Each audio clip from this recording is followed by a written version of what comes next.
이걸 모르고 무작정 취득하신다면 저는 결사반대입니다. 아마 대부분 이런 말들 많이 들어보셨을 겁니다. 평생교육사 따면 재취업이 가능하다. 노후에도 취업이 가능한 자격증이다. 하지만 현실은 그렇지 않습니다. 실제로는 평생교육사를 따고도 취업하지 못한 분들이 많은데요. 그래서 오늘 영상에서는 평생교육사에 대해 잘못 알려진 사실들 낱낱이 파헤쳐보려고 합니다. 이 영상 꼭 끝까지 시청하시고 나도 해당이 되는 내용인지 확인해보시길 바랍니다. 그럼 지금부터 평생교육사 취득하면 안 되는 이유 3가지를 말씀드리겠습니다.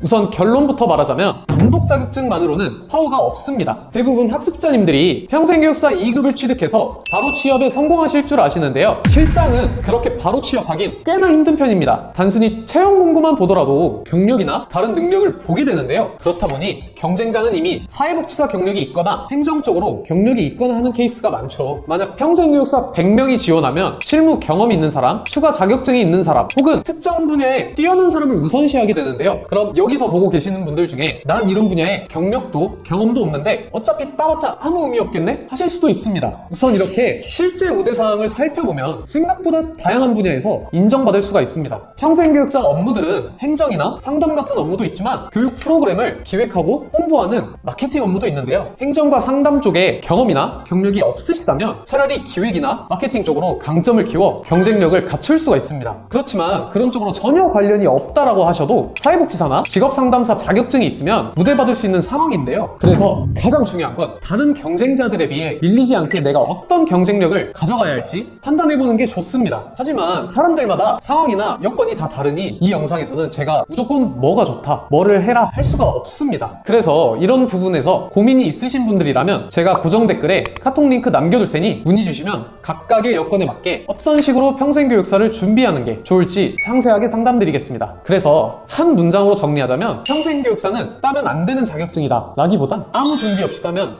안 되는 자격증입니다. 다음 챕터에서 또 중요한 사실 알려드릴 테니 집중 부탁드릴게요.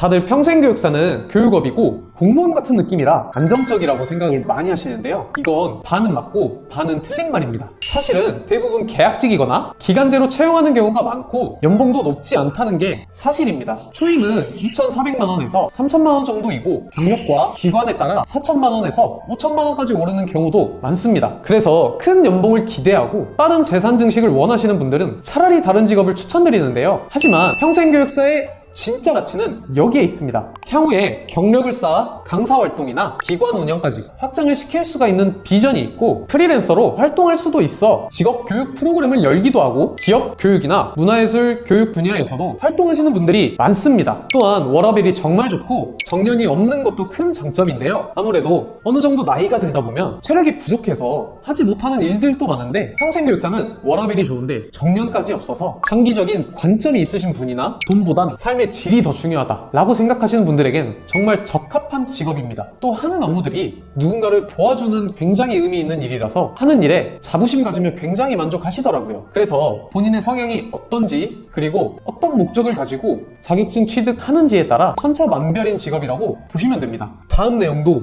중요합니다. 그래서 어떤 업무를 하는지에 대해 정확하게 말씀드릴 건데요. 미리 알고 계시면 정말 큰 도움 되실 겁니다. 그럼 잠시만 기다려주세요.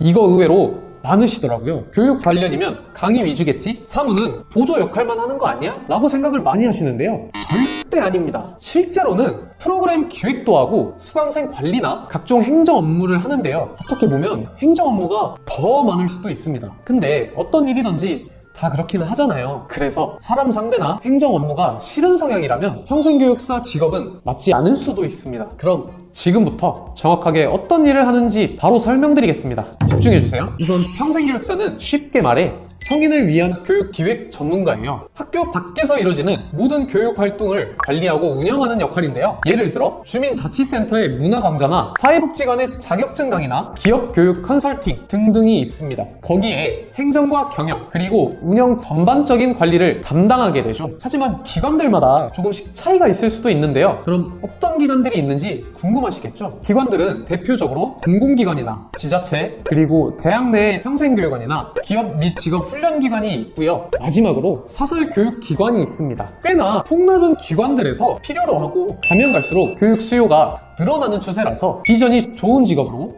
평가받고 있습니다. 그래서 시간이 지날수록 가치가 점점 더 쌓이는 직업이라고 볼 수가 있겠죠.